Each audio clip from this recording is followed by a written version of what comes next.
की जय। वंदे वंदे। नमस्कार, आपण पाहत आहात डहाणू मित्र न्यूज नेटवर्कच्या काही ठळक आणि महत्त्वाच्या घडामोडी।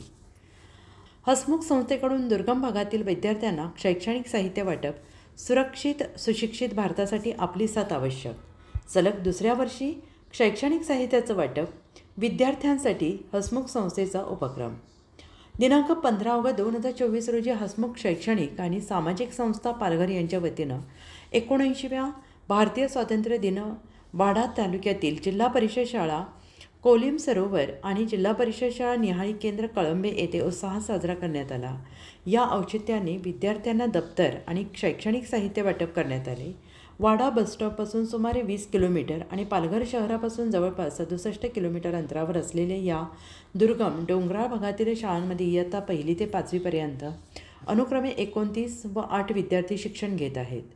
सर्व विद्यार्थ्यांना सलग दुसऱ्या वर्षी शैक्षणिक साहित्याचं वाटप करण्यात आलं। सदर उपक्रम शाळेचे मुख्याध्यापक, शिक्षक, गावातील ज्येष्ठ ग्रामस्थ, हसमुख शैक्षणिक आणि सामाजिक संस्थेचे पदाधिकारी यांच्या उपस्थितीत पार पडला।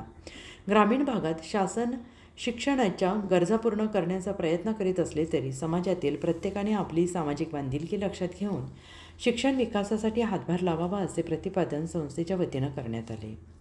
सदर कार्यक्रम प्रसंगी जिल्हा परिषद शाळा निहाळी भरत कोंडू पाटील सर, प्रदोष दत्तात्रय भोरी, शिक्षक घनश्याम केरू विषे, सूरज देविदास वैष्णव, सौ उषा कांतीलाल बरफ, शाळा व्यवस्थापन समिती अध्यक्ष जयराम लहू बरफ, ग्रामस्थ, हसमुख शैक्षणिक आणि सामाजिक संस्था पदाधिकारी स्वप्नील राव जाधव, सागर गायकवाड, पंकज जाधव, विक्रमदे गावंडे, रश्मी जाधव इतर मान्यवर उपस्थित होते।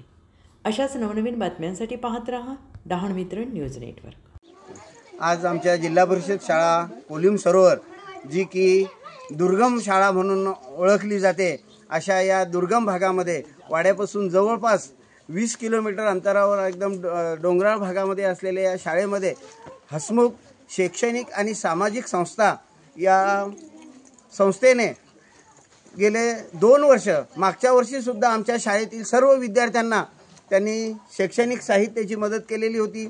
यावर्षीसुद्धा या संस्थेने आमच्या सर्व विद्यार्थ्यांना स्कूल बॅग, त्याचप्रमाणे वही, पेन, चॉकलेट अशा प्रकारची मदत करून विद्यार्थ्यांच्या शैक्षणिक कार्याला त्यांनी हातभार लावलेला आहे। मी आमच्या शाळेच्या वतीनं त्यांचं हार्दिक आभार व्यक्त करतो।